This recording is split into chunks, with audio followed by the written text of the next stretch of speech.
Hello. Good morning, everyone. Good morning. It's in the 6s when Danielle, 6 a.m. when Danielle and I are recording this. Yes, so just know, we know we're on a little late this week, but we are getting here at 6 a.m. this morning to do this. I can't believe our life has become.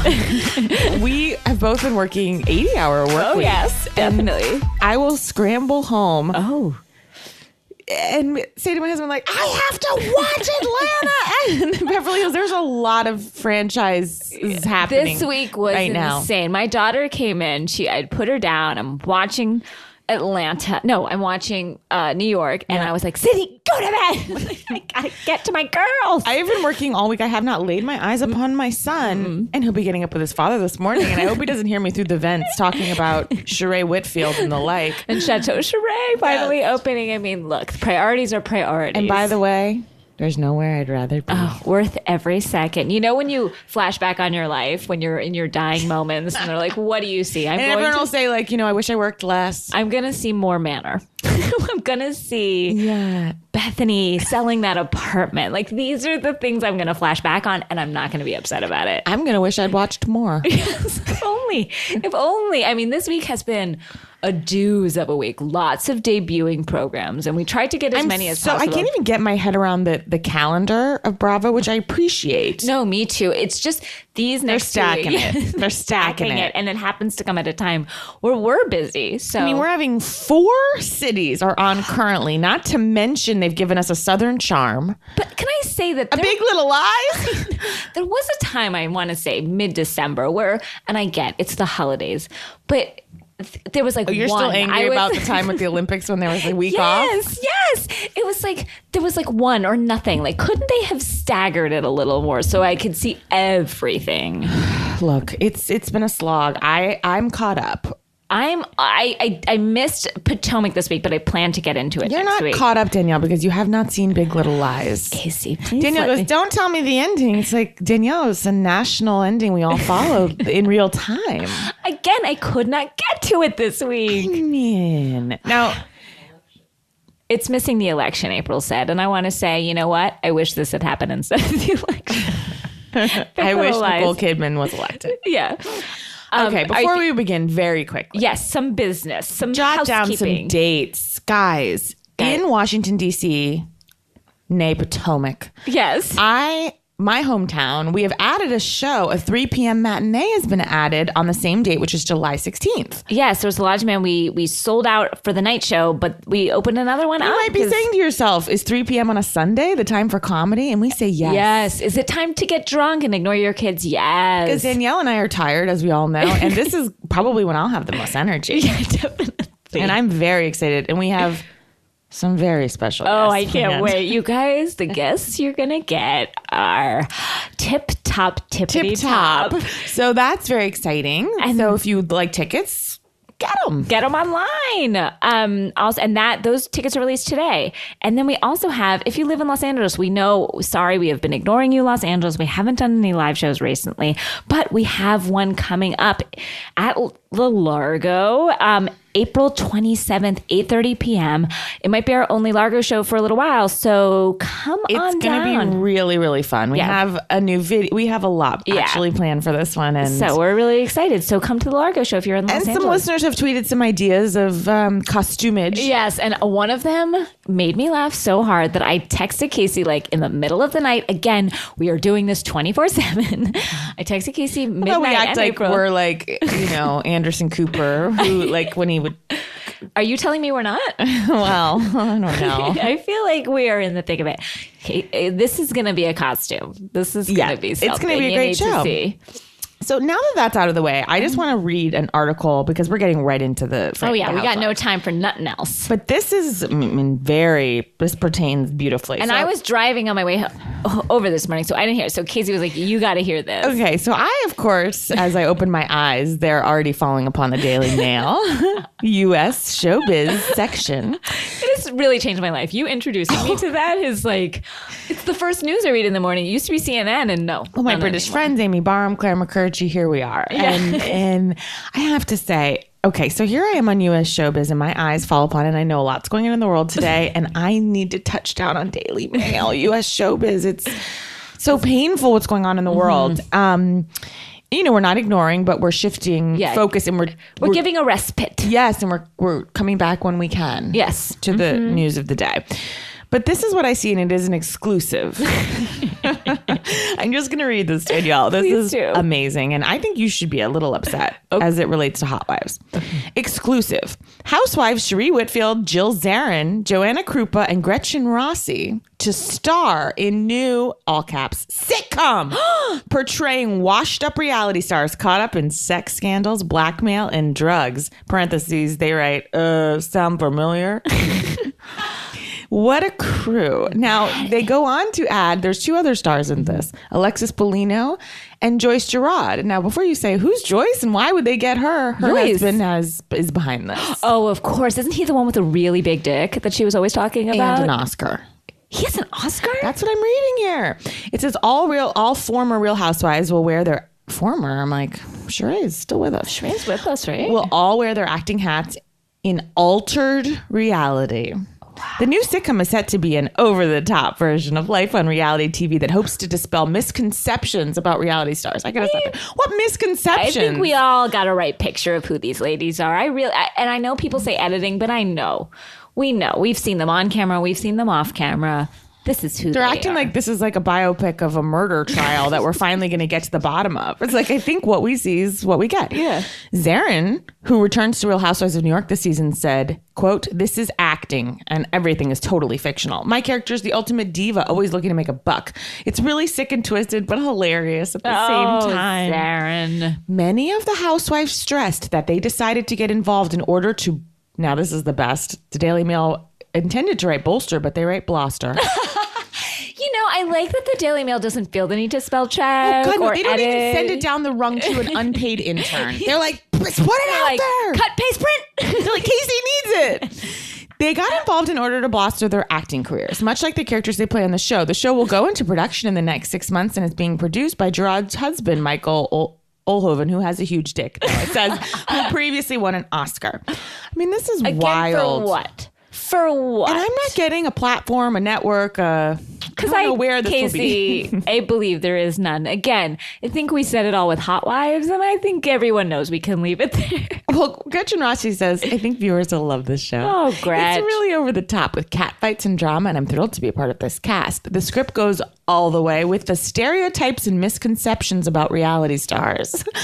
Oh, God. And she says she's going to play up the insanity. Oh, thank you, Gretchen. We appreciate that. I mean, she also thought Gretchen Christine Butte was a good name for a product. So, her opinions taken with a grain.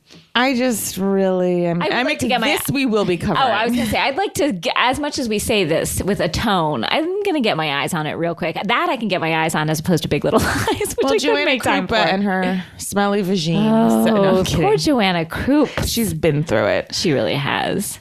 She says, because it's not a reality show, I can be any character I want and have fun with the improv part. And then she writes simply, I love acting.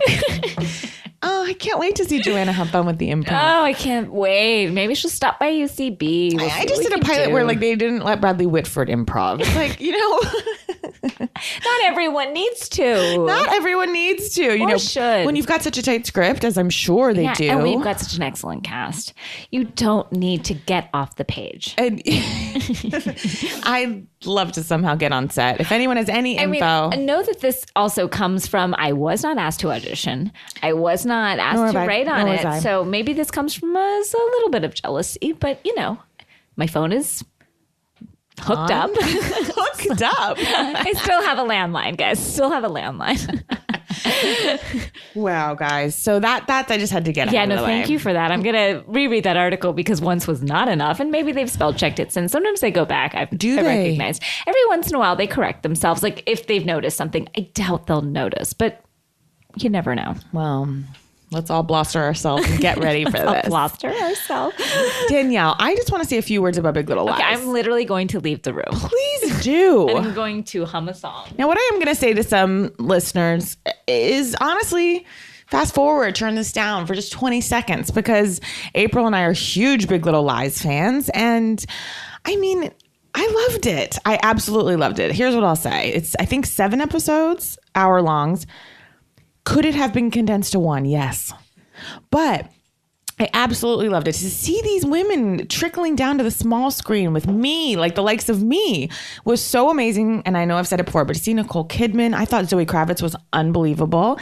I love Shailene, who I didn't know I could love. And, well, of course, Reese. And look, I had some theories that I yelled at people in the streets, and all my friends, I'm like, it's Adam Scott was Shailene Woodley's rapist.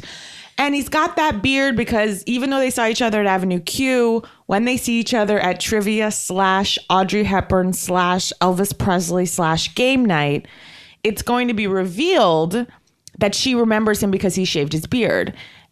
To which my husband said, that's what they wanted you to think. That's what idiots thought. So that was hard. But, and look, did we know it was, and again, turn it down if you haven't listened. Did we know it was Alexander Skarsgård that fathered a child with Shailene? Yes, but still it was thrilling. And the way it unfolded, I was truly gratified by and shocked by, despite knowing in my core and on a cellular level what had happened. But I have to say, and turn it down, and I hope people aren't upset with these spoilers, but you should have been watching, I have to say. I absolutely love the ending. I didn't see coming that it was Zoe Kravitz that pushed Alexander Skarsgård down the stairs, and that all the women basically fought. I mean, it was a little crazy to watch him like take the women on one by one, fighting them off like I don't even know what. It was pretty crazy, but I actually thought the ending was like all of these women are kind of banding together to fight off this monster. I was quite moved by, and I loved it. And I think it's an amazing show. Laura Dern is off the charts amazing, and they're all great. And I loved it. I mean, when Alexander Skarsgård brought down the phone when he was in his leather pants going to the Elvis / Audrey party, and he said, you got a phone call from your realtor. Would it be okay to hook up the heat on Monday? That be okay with you? I got a chill. It was so terrifying. He was amazing, I thought. And the scenes with him and Nicole Kidman in the therapist's office were some of the most, honestly, some of the best acted scenes I've seen in so long. And it was complex. And those scenes alone are worth it to watch, I think. The work they did. I sound so stupid like an actress. The work they did in that room. But it really, truly was great. Now, like, it was a little hard to believe that Reese Witherspoon would run away from a life with Adam Scott for a musical theater director. But you know what? And again, I said it before. I love that Reese engineered something for herself wherein her co-stars are taking their clothes off at every turn. And then literally, like, we flash back to like an arm having sex with a musical theater director. And then it's like, she can't even think of it in her dreams. But I loved her in it. It was wonderful, and it was really fun, and it's very soapy. It's okay, well written-ish, and it's fun, and it repeats itself a lot. But like every single scene is Alexander Skarsgård being like, Nicole Kidman being like, I'm going to drop the boys off today, and he's like, we didn't discuss that. But I loved it. Okay, so if you haven't seen it, I'm sorry. I hope I didn't ruin anything, but I just think we all needed to talk about it because it felt exciting to have a Sunday night where I'm like, what's going to happen on Big Little Lies? My husband got really into it. It was really well done. And I have to say, really cool to see all those women acting together. I don't know. I loved it. Danielle, you're allowed to return. Danielle's left. She's back. Guys, I literally had my hands over my ears across the room. I've heard nothing. I'm too excited. Well, I hope you'll get to it, Danielle. I don't know. Only time will tell. You're like me. I just watched The Sopranos last year, and I was like, that's a really good show. I should start telling people about it. I said to my husband, have people seen this? Wow, there's so much else. Southern Charm debuted this week, Danielle. Wow. Minus a Bapadoo. Minus a Bapadoo. How what dare they strip us of this theme song? It's the only reason we're here to begin with. I was shocked. What went into that decision? You know what? I know one of the creators of it.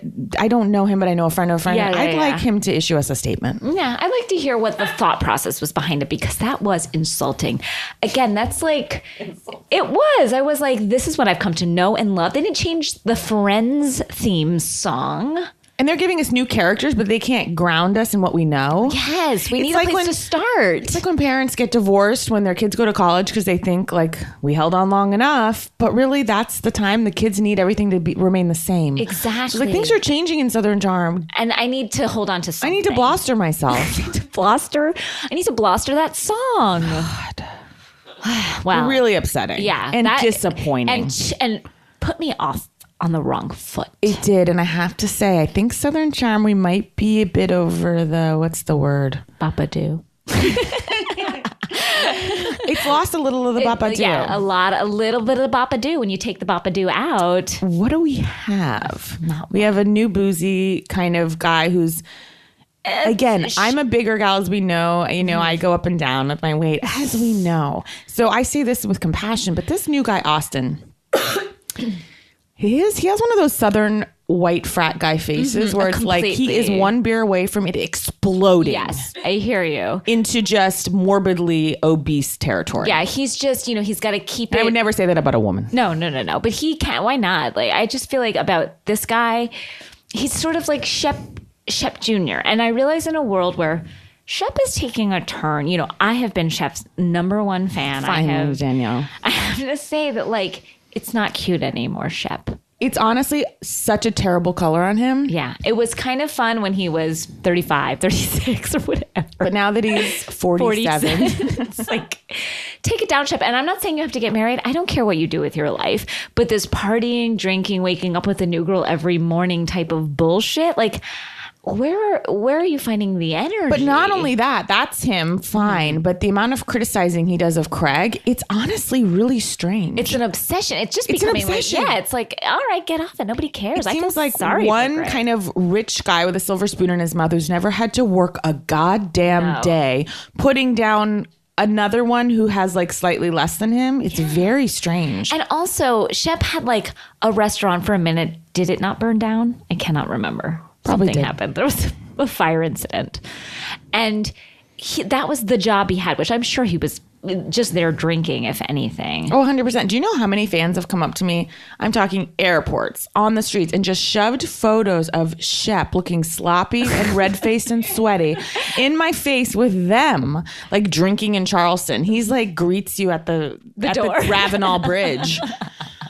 My husband said of Shep, quote, "I've never seen a guy happier to show off a softer body." Wow. He's taking that shirt off willy-nilly. Oh, yeah. Because I think he thinks a lot of himself. And again, this is coming from a woman who thought a lot of Shep and who was hot for that sloppy He grew up bod. with money, and he's with a mama that was like, "Shepherd, you're the best." Yeah. And everyone else is second-class citizens. I know. And I was one to agree with her. But this, again, I don't know if it's the lack of Babadoo, but I was just not impressed. Yeah, not as turned on as I usually am. And I got to say this and it was just been one episode, but we're relying a lot on flashbacks.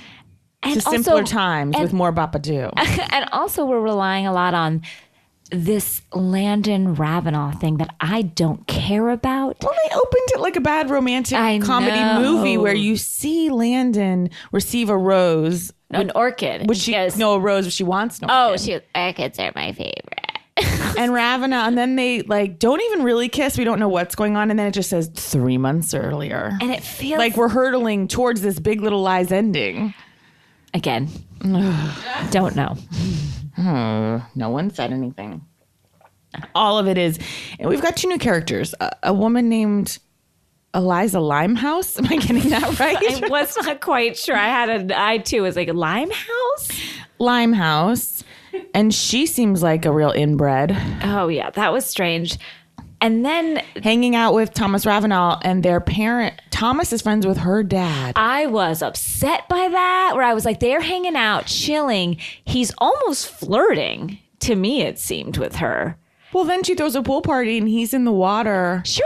There's a lot of people, mid-30s and above, shirtless. And can I say this? And sunburned. Yeah, I have to say that, like, it is a strange thing to get into a bathing suit at a huge party. I'm not saying couple girls gathered round, but I don't slip my clothes off in front of Cameron, who's got the body for it. But even I'm like, they've got balls. I know. It's just, I guess for me, in a huge group at a big party, it feels like they're all at a frat party and they're all 18 years old and nobody cares about life. Live for today. And how about at that party when, God, what's his name? The Good Time Charlie. Shep? No, the elder. What's his name? The one who had the booze company? Yes. I can't remember. And you know what? Not important. I love him. Him and his wife, Ravenel's friends. And they like roll up to the pool party and it's like, guys, Southern, what's happening? There's a schism here. We're generationally like 50 years between the people throwing the party. But no one is not in a bathing suit. Oh, here's a big thing to talk about.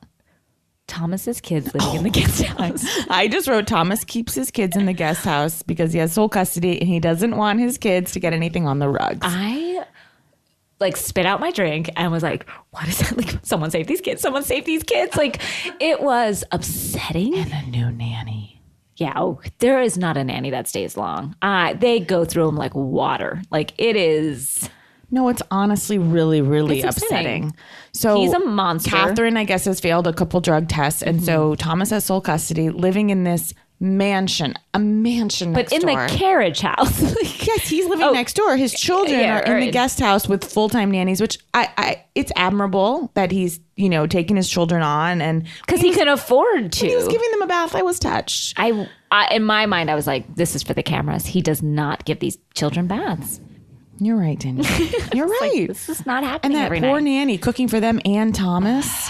It was so upsetting. It's a tough situation. They don't have their mom. They're forced to live in a guest house like animals in a cage. A gorgeous cage. I know, but it's really weird. No, it's I'd love to see his parents. I know they're around, like a grandparent around someone, be it Catherine's parents, be it his parents. Somebody's parent get involved. Someone related to them. Yeah, that was dark. It's all very dark, the Catherine storyline. Yeah. Oh, and then her calling up like, "Hey, I'm back." I was like, "Oh no!" When she through called the car phone, she called Naomi. Naomi. I was like, "Oh no!" Like it was like a chill sent through my spine. Although I did appreciate the misdirect they did, where it seemed like Catherine was getting in her car to go to Eliza Limehouse's pool party. But Eliza really, Limehouse. but really she was going to get her drug test because Thomas had said she refuses to get her last drug test and that's the only way she can see the kids. And then they did flash ahead to some scenes where Catherine's bronzer and contour makeup, I have never ever seen. She's doing her own. Clearly. Oh yeah, no way. There's not a professional that would allow for that. I mean, what's happening on her jawbone? And she's a young girl, beautiful girl. They're aging her, like making her look like Joan Crawford. I know. And if we could just get in there, just take away some of the contour. I'm terrified of her. I feel like if we ever met her, she would like slap us and kick at us. I even just when she called in, I was and I say this with respect. Don't take this anyone, guys. I think she's a witchy woman, and I say like she's got like the witch in her. You know what I mean? Sounded very respectful. No, but you know what I mean? Like I think she's got magic, like black magic. You know what I mean? Like she sends a chill through my spine. Yeah. Mm-hmm. I don't know about this season, Cameron. Like we're flashing ahead to what's going to happen, and Cameron's like, "I'm not using protection." I was like, "Yeah, you're 39. You'll be lucky." Oh, and then just Landon paddling by herself. It's like she's like, "I just like to go paddle." Like that. No one wants to paddleboard with you. Watching Landon spend her days taking kayaking lessons and saying like, "I have no money." I can't do her voice anymore. I've lost it, but. Spent the last 3 months traveling, Landon says, with what money? I don't know. And that horrible straight hair with the straight bangs that kind of curl up in the testimonials. I've never seen worse testimonial looks aside from Eileen as I have with Landon. Yeah, no, but then when Thomas says, it's one of life's simple pleasures being in Landon's company. I was like, the simplest of pleasure. The simplest. And now Landon's dating this young guy. It's all very odd. And you know what I'm resenting on reality shows and having watched a few premieres this week? A lot. I'm seeing it on all of them. which is the baldness with which the characters say to each other and in testimonial, like, I haven't seen her in 6 months. It's like, well, we know you don't film together, but can you at least pretend to have a shred? Yeah. It's like, I don't know why. Well, we haven't talked in 8 months, but she's coming over and I'm excited to see her. Yeah. It's like, I feel like they should make them. It should be part of their contract. You have to hang out during the off time. Yes. So tap down on each other. And now Whitney is like, I don't even know what Whitney is. He doesn't live in Charleston. No. His mom is a full-time character, which I appreciate. I love Patricia. I can watch her do anything. I'd love to just see a spinoff of her and that, manservant. I think she would love that as well. We all would. But I don't know. I was interested in the frozen rosé that Eliza Limehouse served at her party. Eliza Limehouse. I did a deep dive on her Instagram, and she's with a guy that I didn't see hide nor hair of. Here's what I'm also sick of. Cameron, get your husband on camera or get the fuck out. Exactly. Eliza Limehouse, whoever you are, get your fucking husband on camera. I need to see it all or show me nothing. I can't just have a little of you. All of it or show me nothing. It's not you can't have some respect for me as a viewer. When you go on reality TV, you can't protect the rest of your world. Same goes for Asa on Shahs of Sunset. You're married to a Jackson. Mm-hmm. Get him on camera. Yeah, you have a new baby. Get that baby on camera. Please. Though we always say, like, how could you bring your children into this? It's horrible. It's horrible. Look, we think many things, different days, sometimes within minutes. So just we flip flop. Wow. That's Southern Charm. Yeah, that's Southern Charm. Not much. We'll see what we have. But right now, the pickings are slim with the charm and get that Bapadoo back. And now there's a Southern Savannah? Yeah, I haven't seen the ad for it. I feel like what's going on with Bravo? I don't know. Not loving the new ad campaigns, the new... I don't... My God. Did you see the new New York... ad for New York? Mm-hmm. It was so serious. They're like, a river runs between. I know. I'm just like, what? Let's not pretend to be anything we're not. Wow. Okay. Let's take a break. Yeah.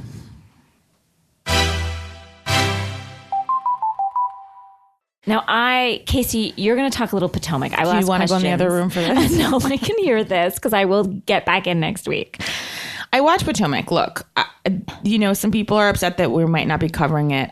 We said we give it a chance. So we started out excited last season. And like Dallas, we did the same with Dallas. We were just like not impressed. It feels like Miami to me where I just stopped watching. It feels like a cheater brand. It is. They don't even have the women. So I had to buy it. I bought it on iTunes and they don't even have the women holding anything. It's just 6 separate shots of them. What? It's like they didn't even bother to get them together. I don't like they that. do within the episode, but it's just, I would have thought after they clearly converted something that used to be called Potomac Dolls or whatever. They would adhere to the brand. But it's like they haven't. It's like Bravo's just like, fine, fuck it. You've got a lot of footage. Just film it again and we'll do what we can. It just feels like an afterthought. Mm-hmm. And again, I wish Bravo would have a little more respect for me. Yeah, just know who we are. Know your viewer. Now... a lot of the women are back. Giselle, I love. Giselle has always been the belle of that ball. She is. I love her. Who I don't care for is Karen, who says in the first episode, she's like, the Grande Dame is here to stay. And I feel like we will anoint you thusly. Uh-huh. You're not Caroline Stanbury. No. You're no Nene Leakes. No. So that bothers me about her. That girl Ashley's back, and remember she's married to that older man who now has a restaurant called Oz, which seems to be tanking. And in many scenes in which he's trying to get the cameras off, she's like, "You want to shut down Oz? Our marriage is over," and that intrigued me. I mean, look, as we've seen on many Housewives series, opening a restaurant is difficult. It's not a thing that can come easy. Not all of us can be a sexy, unique restaurant. I'd like to hear from listeners who have opened restaurants because I just don't know. And maybe I'm wrong. I've worked in many, but I haven't paid much attention. And you weren't part of the openings and the behind the scenes. No, I just literally someone once took a shit on the stairs and I was made to look at it. That was it. That was the restaurant experience. Well, and I, of course, worked at EJ's Luncheonette on 6th Avenue in New York, and I was not a part of its development. But I think, is there for most people a scramble to where they're not only hanging art, cleaning the restaurant, and deciding on the color of chairs 5 minutes before guests show up? Because it just feels with all of the restaurants like they're down to the wire. Yeah. But it's not small decisions. They're like, do the electrical. Yeah. I'm curious, are they rushing? It doesn't seem to be a rush. No one seems rushed until the last hour. Yes. Much like our show. Our show. We are similar, but no one's paying for us. Exactly. Now, so Rob and I really like, I'm a little confused by her tagline. I think it's a reference to the fact that there was a little controversy over Robin's race in the last season. Her tagline is, quote, "Don't let the green eyes fool you. I'm as real as they come." Okay. They're playing on tropes that were hard to remember. Yeah. Well, because again, it was a soft, like the Old Lady Gang, it was a soft opening for Pomona.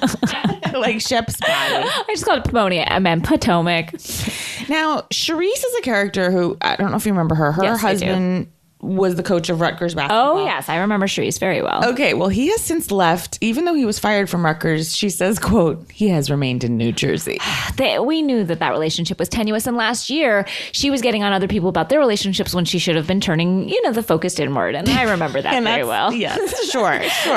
Well, Charisse says last year she was the old Charisse. And this year she's the new Charisse. And, quote, "Charisse doesn't live here anymore." But as she says more, she gets tripped up because her breast falls out of her top in the testimonial, and I liked that part. Now, she does say there is an amazing scene of her, and I was about to write, like, I don't know, I didn't love her last year, and I don't care for her a ton, but I do care for her self-proclaimed alter ego, Shasha. Ooh. Now, Shasha joined us last year rapping at her own 50th birthday party. And this year, Shasha, okay, Danielle, this is a scene worth watching for everyone. Shasha is in her kitchen in workout gear with her daughter, who looks very similar to her. Very cute. They're both in like workout gear. And I noticed they're moving kind of strange, and they're practicing a rap that Charisse has written about her time on the Housewives.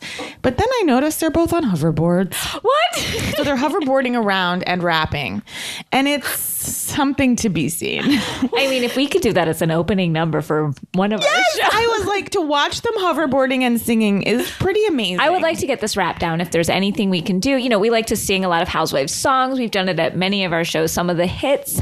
I would like a copy of this song. She had like 4 lines of it, but then was so impressed with herself that she goes, "I should have written more."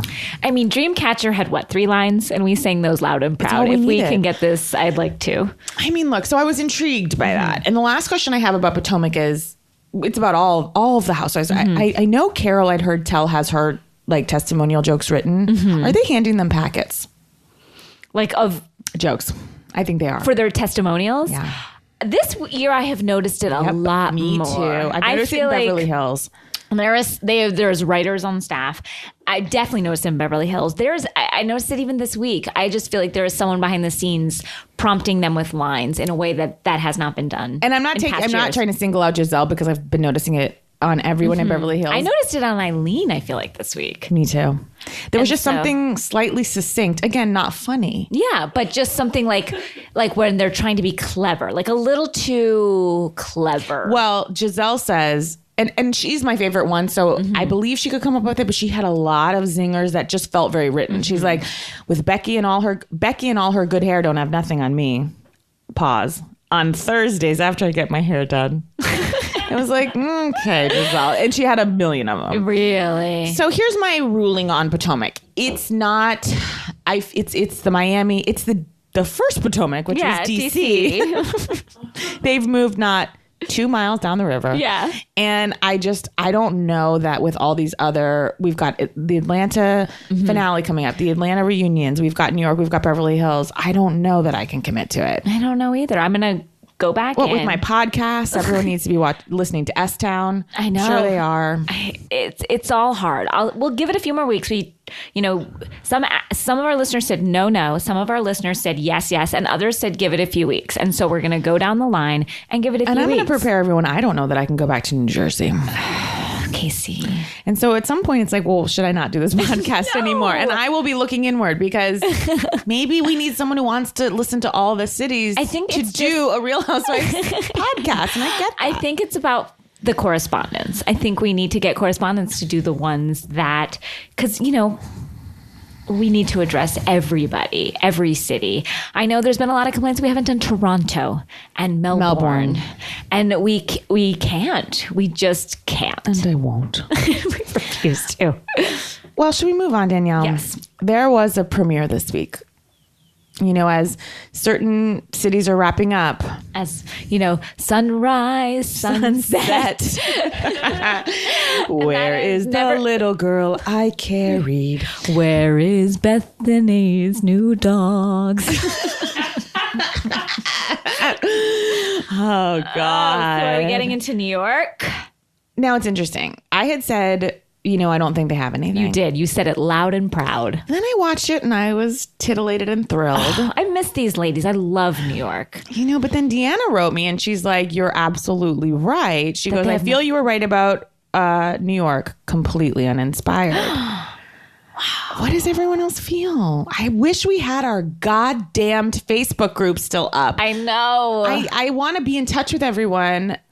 I don't know how to police it, and I don't want to. No, and we can't. But I would, I guess that. Can we just our start Facebook one page, where everyone can go? How does it work? I think it always falls apart. I think our Facebook page, we try to read when we can, and people sometimes leave messages there. So, or just Twitter, old school. I know. I just wish we could be part of a dialogue. I know. We want to be a part of a dialogue, and it's hard. We don't know what to do about it. Well, New York, what did you think, Danielle? Look, I think it has potential. I always I love those ladies. I love that city. I love, I respect them enough to give them a chance. I got my heart broken 2 years ago with Beverly Hills in a way I never thought I'd recover. And I haven't recovered. And so I sometimes doubt Bravo, but then they brought us New York last year, which blew my mind. And Atlanta is always stellar. You can't bring the ladies of Atlanta down. I know. And so I trust New York. I trust them. And here's something else to trust. Right off the bat, the tagline. Oh, you texted me immediately. Sonia Morgan's tagline is, and I quote, "There's nothing gray about these gardens." There's nothing gray about these gardens, in reference to her pubic hair. And in reference to everyone saying she lives in a dilapidated mansion falling around her. The fact that she's just like, fine, I'll embrace do it. Like the fact that she has leaned into it in every way makes me respect Well, her. there's some tough scenes with Sonia right off the bat where she's putting what many listeners texted seem to be dildos into the dishwasher. But you know what? That didn't surprise me. What shocked me was that she has a working dishwasher. Honestly. That was the thing. That was like where everyone was looking at the dildos and I was like, yeah. I was like, her dishwasher works? Like, I can't believe, because in New York City, it's hard to get a dishwasher. So the fact that hers, like when in a place where she doesn't have heat. In that crumbling down mansion. Like the fact that her dishwasher works is amazing, you guys. Well, and she has a new intern, Connor, who there is It said intern, assistant, which led me to believe he was paid. No, I don't think Connor's okay. But at one time, Sonia, at one point, I like when Sonia has her glasses on and her clip. Oh, I love it. She's at home, Sonia, and she says the most elegant words. She yells to Connor when Bethany buzzes, and she just yells, he goes, "Should I buzz her in?" And she goes, "Last time you buzzed in Dwayne Reed, I was sitting on the toilet taking a poop." Oh, boy. Again, and you say we have nothing, Casey? How dare you? How dare you? Thrilling opening with Ramona in a face mask. Oh, again, and the new Mario. Greeting a contractor named Mario. And her being like, it's my new life. It's my new thing. And then when you see the difference between the two settings of her apartment, like beige and then like lighter beige, like it was nothing changed. And I have to say, those fixtures that have been in there are so old school, like Mar-a-Lago. Yes. And I love that we're going to get, it seems, down the line into a political, heated debate between Carol and Ramona. And I can't wait because they both seem like assholes. Yes, I am so excited for that. Also, there was Adam in the opening kind of credits. And I have to say, guys, not impressed. The first shot we got of him was, wait, let me find it. One sec, sorry. That's right, everyone. We take notes for this. Yes, we sure do. I just said, I'm finding Adam less and less attractive as he cuddles the dog going, so cute. I agree. His vocal fry is so disgusting. He's like, Carol. And I know I have been accused of vocal fry myself from some of our listeners. I refuse to say that I sound like Adam. I saw a Reddit thread where people said simply like, my voice makes them want to commit suicide. Guys, thank you for your feedback. Thank you for your honesty. Honesty and fearless feedback. But I get it because I'm so sensitive to voices. If you listen to podcasts often, and I listen to them before bed. Me too. I wouldn't want to listen to us. No. But please do. Here's Adam. He's like, it's trying to hear him, and I go to the store. I just fuck him. And now he moved in. Like, oh, now you have to hear him 24/7. I hope he falls off that staircase with no banister. That staircase gives me, it's what my nightmares are made of.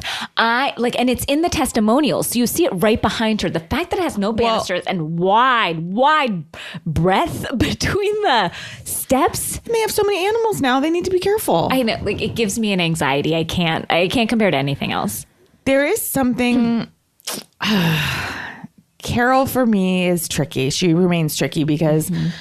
And I'm not putting her down, and she's been through such a trauma with her husband that I'm genuinely happy she has Adam, and I know some women like this, they like to keep it so as though we're in our 20s, just like, I'm just fucking around with whoever. It's like, no, you're clearly like in love with this man. So just admit you're in love with him. There's just something going on there that I find like she's kind of has arrested development. It's almost like she hasn't totally matured and is dating a man that's quite young. Yeah. Which is fine. But she also, it's not even that. For me, it's like that. It's not about him being young. He didn't mean it like that. I don't know. For me, it's that she can't just say what they are. And I guess I shouldn't even say as a woman, as a Danielle, I need to define things. And I understand that maybe that's me, but I don't like this. Like, it's almost like outwardly being like, we don't need to, it's so defensive about it that I don't know. Yeah. I also don't love her shorter hair this season. And I know I have been one who have said, once you turn a certain age, you need to cut your hair, as I did myself this year. I'm maybe going back on that because I feel like I liked her with a longer sort of bohemian look. As did I. A lot of dogs this year, a lot of cats. A lot of dogs. We were introduced to two dogs named Biggie and Smalls. I know.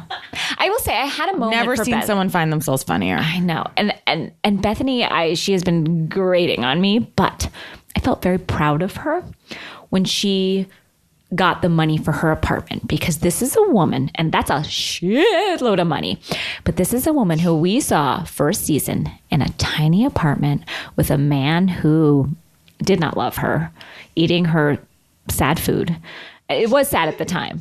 And where she came from and to where she is now, I felt proud of her. I did. I felt motherly towards her and like, wow, go. Yes, good. Where's her best friend that used to be in every episode that we went through Bethany Ever After with? Lauren? No, her friend, her like old school, like ride or die best friend from growing up. Oh, yeah. Remember she was like always around the racetrack? Is she the one that she visits in Miami sometimes? No. There's someone else, and I'm curious. I agree. I hear what you're saying. There's something about Bethany, and again, I have a love for her, that feels her childhood, something in her that is so broken. She continues to lash out at people, and her gains seem so a little ill-gotten. There's something it chips away at my kind of respect for her. Yeah, and I feel the same way. I have great respect for her. It's more just like, I feel like, is she a good person? No, she's not. I don't believe her to be. But I am admiring. But I do believe she worked hard to get where she got. Yes. I respect her. You her. cannot take that away from her. Yeah, she worked so hard. She, just driving around that skinny girl car, like that itself is a tough thing. A tough gig, wearing that skinny girl wig. Yeah, in the friggin' grocery store, hawking your giblets. I just felt You're right. And Frederick is one of my all-time favorite reality personas of all time on $1 Million Listing New York, and I loved the crossover, and I loved seeing him dance. There's something about him I absolutely adore, and seeing them work together felt right. Yeah, I like that. I like that pairing. Although it kind of made me feel like, God, these real estate people, they tell you one thing, and she was right. Not to be trusted. Yes. She was right. Well, again, Bethany is a shrewd businesswoman. That's just the truth of the matter. She is. Luann, I feel, looks amazing. She does. She looks great. She's wearing So does Dorinda. But Dorinda looked like a breath of fresh. Mm-hmm. I liked her attitude. Yes, and I like that she apologized this season to Carol. I feel she's a little thirsty for Carol's friendship. I don't mind the way they were talking. I think was like a relationship. I think it's a good color on her. You're right. You're absolutely right. And again, we know she's going to get drunk and lose it all, and I'm looking forward to it. I like to see her built back up to fall madly, and I Me think too. that's and fine. she looks very trim, which is great news for when she has too much to drink. Yes, I think it's all going to work out for us. Now, there was a shock that these types of shocks don't come along every week for every show, and it took me by surprise, which is Tom has a townhouse? What? Do you know how much these townhouses are, Danielle? They're so much money. A studio is so much money. When I was on Saturday Night Live, I had a one-room apartment that looked into a brick wall. And I was like, I'm living the life. No, it is. New York is like when she said she sold her apartment for $7 million, I was like, I'm sure that was a nice little place. Like, it is the most expensive city in the world. Now, Tom not only has a townhouse, he has something else very special. This made me howl. Gasp. No, that's my son just screaming as though he's probably wondering why he hears mommy downstairs talking about Tom's cookie jar. Okay. Tommy's cookies. Tommy's cookies! Tommy's cookies. I have never seen a better prop, a better... Please, if you know me and you know what I love, please get me a cookie jar for my birthday. And fill it with cookies. And Tommy's cookies. Tommy's cookies, please. I need something that says Tommy's cookies, and I need it now. Who was it? I would love to interview them. The camera person that said to themselves. They are smart. They are a genius. Let's come off of Tommy's cookies for the scene. I don't know that I can. Tommy's cookie. I mean, it was the best. Okay, Tommy's a dirty little dog. Isn't he's a dirty little dog, and that I guarantee that cookie jar was made for him by a former lover, and I'm just saying that now. Oh, you're so right. Now, another thing we were treated to was Sonia's rehearsal for her off-Broadway show, which she says, just dropped the phone. Off-Broadway show. This episode was packed. I know, to say nothing. Casey. These poor people that are having to run lines with her that seem... She's like, it's the end of the run. It is the end of the run, and the lines are still... She's having trouble with them. I thought we were on day one. No, she was like, it's the end of the run. Still can't get my lines. She was like, so how? What is it? She's like, line. It was very... It was... It was a treat. And, these... She didn't know a sentence. Line. No. There is someone, I guarantee you, there is someone on show night by the stage, and she just calls line constantly. She's just like, line during the live show. They feed her a line, and then it's on with the show. She doesn't miss a step. Someone wrote it and said that they had been to that opening night, and I am so curious. And I wrote her back and said, did she know the lines? Because we need to know. And I know the answer. And no. But those poor people, they didn't seem as like alarmed and upset as I would be for having paid someone. And she was like, I think you can get used to anything. When she explained how she got this gig, she was like, oh, I'm obviously she said, I have an international following. Like the international crowds are coming to this like tiny off-Broadway theater. Again, I know that that's a big deal. I was never off-Broadway in New York, so I can only speak of, but no one has hired me for an off-Broadway run as they have Miss Sonia Tremont Morgan. Another thing, watching, and I know we brought him up earlier, watching Ramona flirt with that contractor felt sad to me. She just needed it for her, and he didn't seem to care or want what was coming at him. And I felt for her. I also felt for Biggie and Smalls when Bethany was like yelling to one of her many assistants, they need the Financial Times for Cookie and Biggie and Smalls to piss on. Yeah, it's a bigger paper. Oh, yeah. Bethany is so rude. I know. She's a rude human. I did enjoy now that they're giving the dogs years. Like I said, Cookie, 16. Oh, yeah, I guess because they want us to let us know he's on his way out. Is Cookie a man? Cookie's a boy? I thought Cookie was a girl. Unclear. Oh, I will say Bethany dancing with those very thin arms, singing I Sold My Apartment in One Day. That weird dance she did. She makes it hard to like. I get what you're saying. It's well, just she's going to need a sleeve if she's going to do that dance move. Also, again, touching down, and I know we saw this last season, but her crying as she went through that old apartment and taping herself crying. Wish to God we had the security footage from the apartment of her saying to her assistant, like, you're going to want to get this. I know. Like, I was like, what are we watching? And like, can you just have that moment yourself? It's a tough moment. I get it.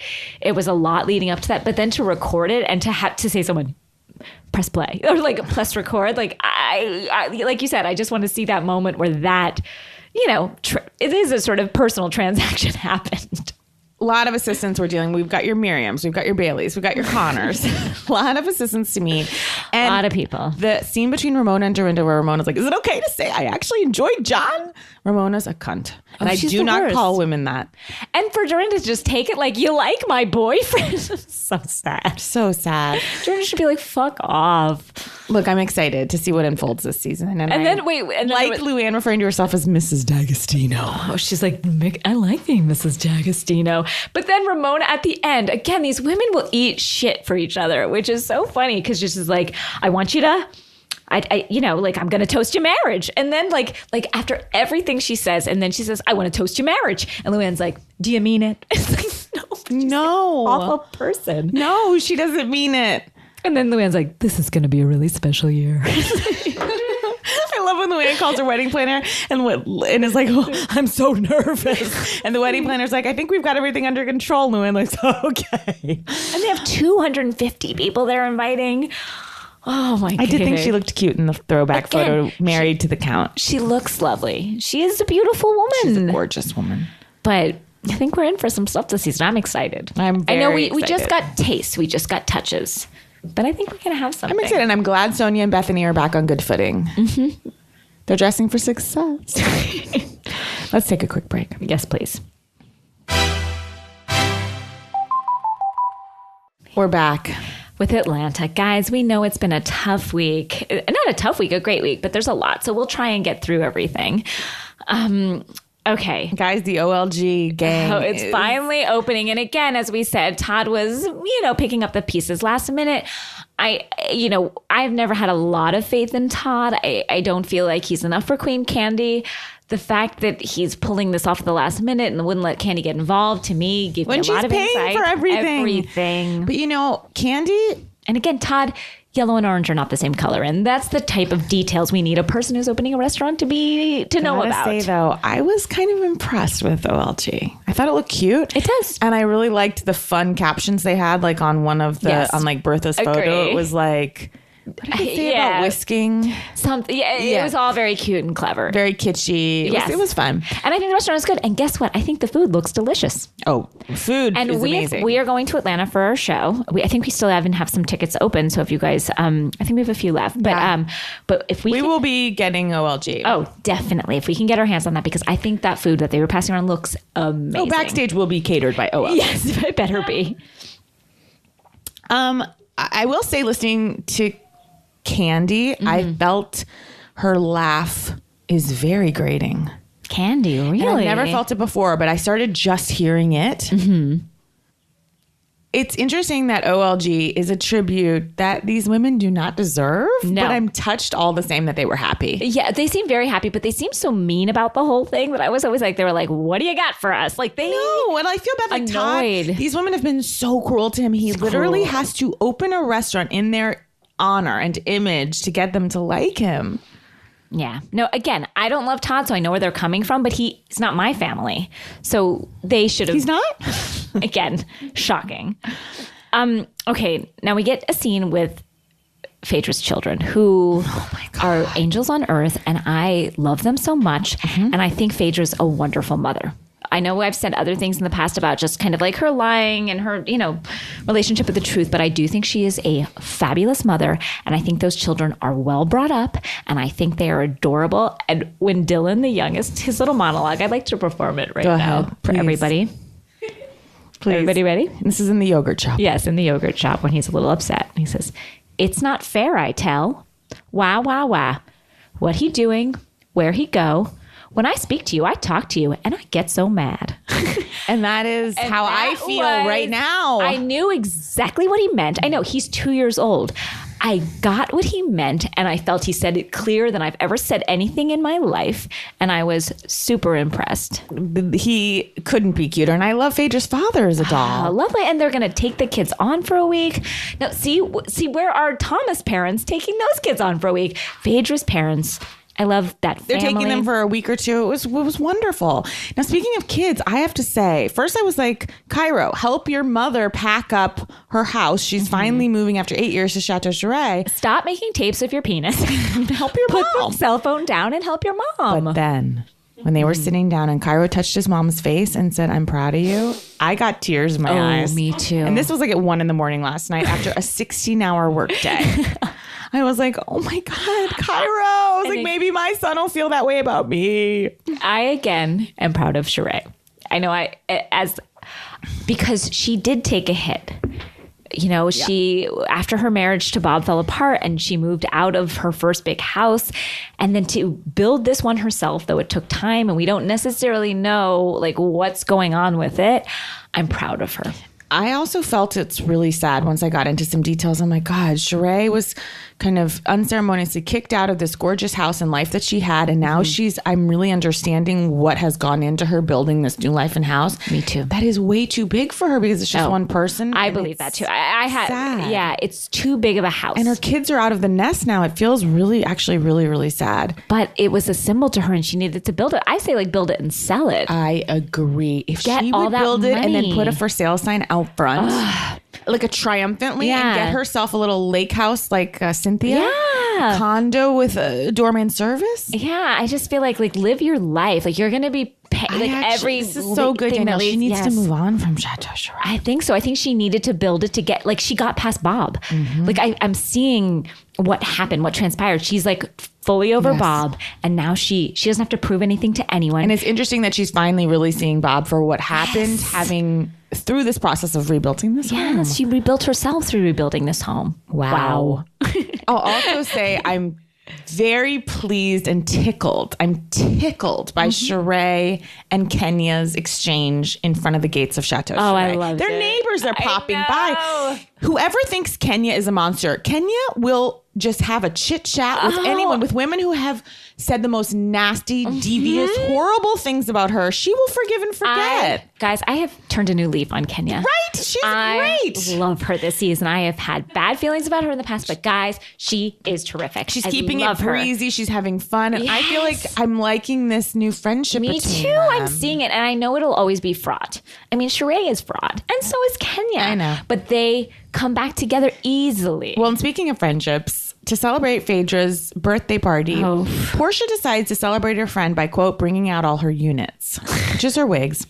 And she's named them all names. She's like, oh, Sarah, get back on there. Sarah had fallen off her wig stand. Oh, I liked it. She just wants Phaedra simply to throw on wigs and feel good about herself. And guess what? Frickin' frack keep it moist. And that's all we need to know. They sure do. They sure do. They keep it moist. Oh my God. I cannot wait for Kim Zolciak to show up to Chateau Chirac.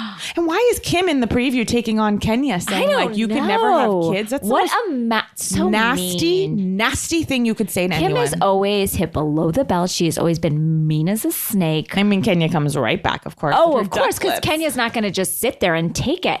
But I am not on Kim Zolciak's side. I know that. And Kim Zolciak did not want to come back to the show, but after Croy couldn't catch a pass or whatever the sports terms are. Kick a ball to the goal. And Croy couldn't touch it down. Kim's like, God damn it, I got to get back up in the show. Back in it. And there she is. But it's a joy for us. I'm glad she's back to stir up some trouble. And then we just need to quickly touch on a woman named Shireen. Now, I thought that was shady. First of all, there's sometimes when I'm asked to do a guest star on a sitcom or something and schedules don't allow it and I can't get there. And it's a bummer. It's hard as an actress to get a part and then to not be able to do it. Apollo was on this show 3 times last night from jail. I know. He called in at key moments. Apollo's hitting his goddamn marks. He is not going to let scheduling conflicts come in the way of his screen time. He is like, I'm going to be there. I'm going to be there on time. Literally. So Apollo apparently has been seeing a woman since when he was still with Phaedra. Yeah. Before he went to jail. But so why is everyone so down on Phaedra? Because she was seeing that other guy, and what I don't understand, the piece of it I don't understand is so this woman Shireen showed up at the OLG restaurant soft opening, and she was ready for her close-up. Oh, she was. She walked in and her first line, I think, was boom. I think she was like, boom, I'm here. And it's like, who are you? Todd looked caught. He was like, what's Candy happening? had the appropriate reaction, was like, what the fuck? Candy kept saying, this is messy. Yeah, this is messy. And Cynthia's mouth was just open, and Kenya was loving it. It was crazy to see this woman. She was like, yeah, I'm Apollo's. Like, I came in to say hi. Like, and she came pretty late in the opening too. With like a ragtag group. And she's like, yeah, we've been together forever. And she was like, his wife was not there for him. I was. It was so explosive. So mean. And then ring, ring. It was like, call from the Atlanta County Correctional Facility. And Apollo was like, hey. And everyone's like, hey, Apollo. She was like, I miss you, babe. It was so for the camera. So uncomfortable, so crazy. And I loved it so much. But then when Candy grabs the phone and she's like, I thought you guys were divorced. That's the only thing. It's like, why does it matter when they sign their papers? And again, I do not understand their divorce. I can never even pretend to understand their divorce and like the ins and outs of when it's over and when it's not, because Peter and Cynthia seem to do it lickety split. And these guys can't make it happen. But at the same time, like, not my business, not my problem. And what do they care? They're getting divorced. Does it matter? Like the second I don't know. There was just something. Can we backtrack one sec, just real quick? When Phaedra was trying on those clothes of Portia's, and there was that one dress with just like her whole left hip sticking out. She has, I will say, amazing breasts. Oh, no one's denying that. But it was a dress. It was, Phaedra's not, as we know, afraid to put on a dress or a bathing suit or any outfit that shows an unexpected part of your body. I know. And then while she's just having fun, like trying on clothes, we keep flashing back to Shireen and the girls. And I love this conversation that happened between Shireen and Todd. Todd said, how did you two meet, Shireen? We found love. Todd, let me take you on a tour. Shireen, let me get my Chanel. Like, and then when she showed up, Kenya just yelled, I need to get all this tea. I know. I was like, I love it. Kenya. And Kenya might have coined alternative facts. Did she? I was trying to figure it out because I was like, is there a world where they were like still, doing reshoots? but like testimonials? No, they weren't still editing, because if that's not true, then Kenya did it. Can someone who's involved with New York get us the timeline? I would love to. Atlanta? Know. Yeah, I'm sorry. Atlanta. Get us the timeline. I know. We're asking a lot of our listeners this week, but look, we're busy. We don't have time. We have so many shows to watch and we're working 16-hour days. Someone who has more time. One of you has more time. Oh, man. We got to get to Beverly Hills. We only have a few minutes left. Guys, we just have to. We're just going to plow through. Nobody likes it, but here we are. Eileen's hair. I mean, we saw it last week, but again.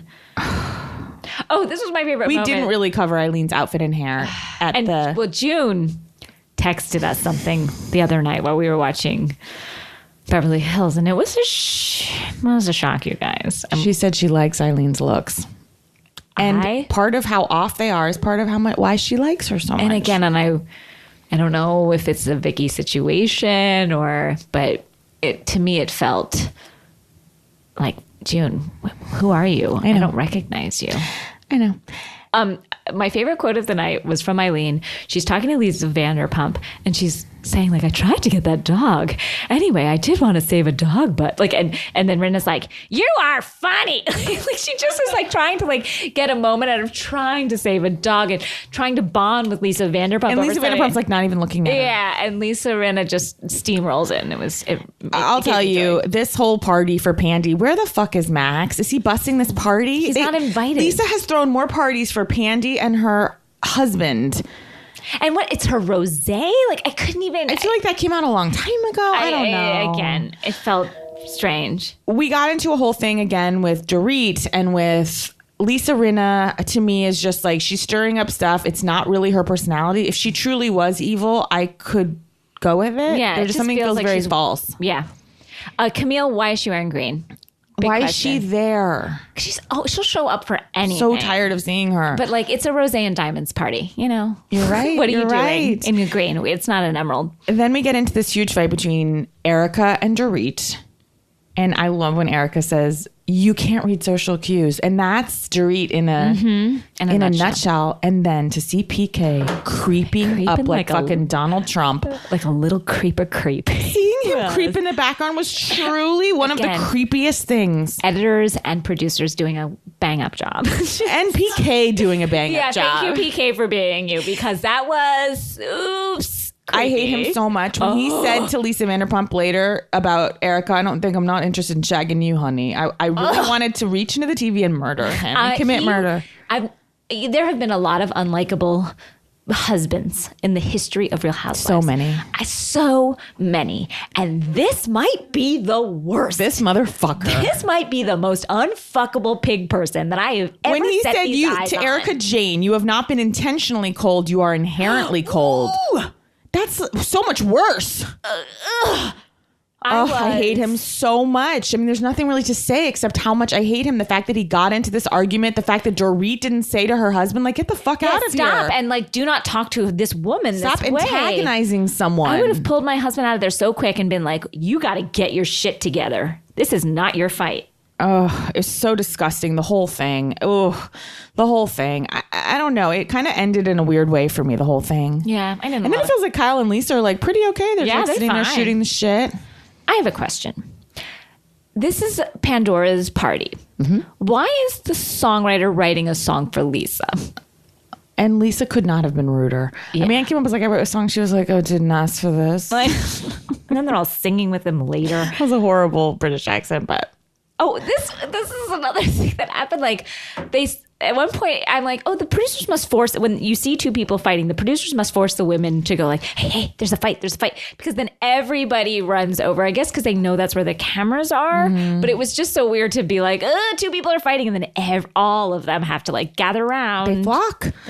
You know, and this was the finale. And so they started putting up like kind of where they are now, which whoever's writing these, the best is for Eileen's. They have nothing to say about Eileen. Like where she is, what's happening. So hers is all about Erica. It's like so sad.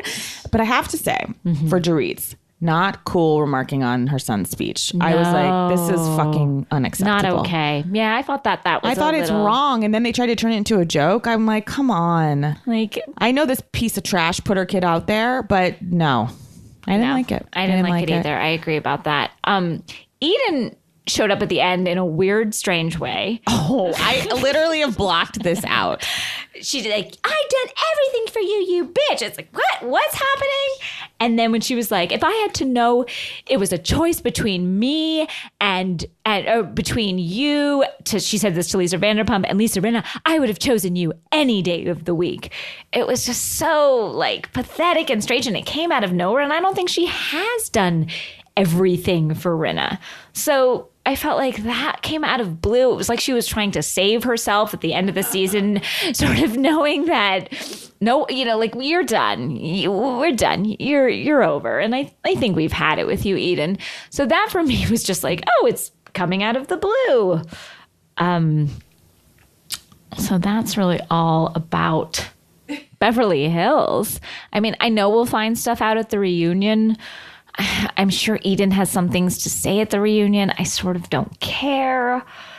I think that's really all we have about Beverly Hills. Oh, I have a question. Did Kim get her breasts done? They seem bigger to me, like in that dress. I know everyone was kind of looking at them in that big pink dress, but they seem bigger and firmer to me. So that's just a question for the masses. Did Kim get her breasts done in a way that we haven't seen them before? They honestly look terrific. Also, the Chirons kept saying Lisa's diamond and rosé party, as if to remind us. We've been there literally for 2 episodes, and they kept, like, every time they would come back from commercial, or like it would just be like Lisa's diamond and rosé party. Just in case you weren't sure, we're still at Lisa's diamond and rosé party. It's like, yeah, we've been there all fucking night. Everybody knows where we've been. Anyway, I think that's all. It's everything except just watching Kyle mug as she tried to sit on a prickly gold party favor. Prickly gold party favor. Oh, God. She's like, what went up my butt? I'm like, she loves a hijink. She loves a hijink. Oh, God. And when she and Lisa were dancing. As to the singer-songwriter. Oh, boy. Well, guys, We're off next week. Yes, we are off next week. We are both working, but we will come back stronger than ever. Yeah. Having caught up on, obviously, the reunion of Beverly Hills, Atlanta's series finale. Yeah, we will see some New more York. Potomac, some more New York, and we'll Some see more what's Southern Charm. Maybe Danielle will have watched some Big Little Lies. Lies. Probably not, but one can dream. Who knows what's going to happen, guys?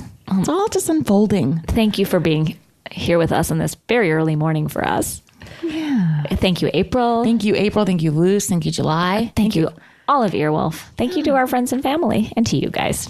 And thanks to myself. You know what? Me too. Bye.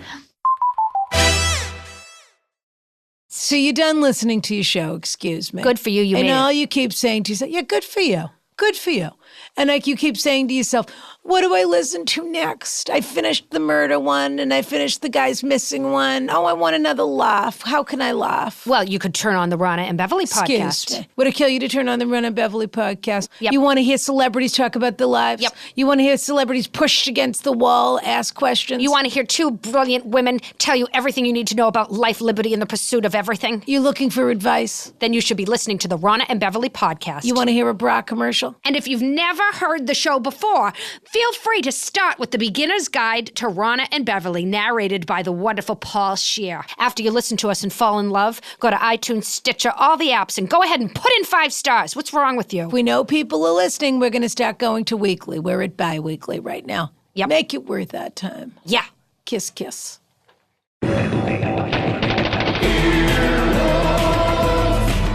This has been an Earwolf production, executive produced by Scott Ackerman, Chris Bannon, and Colin Anderson. For more information and content, visit earwolf.com.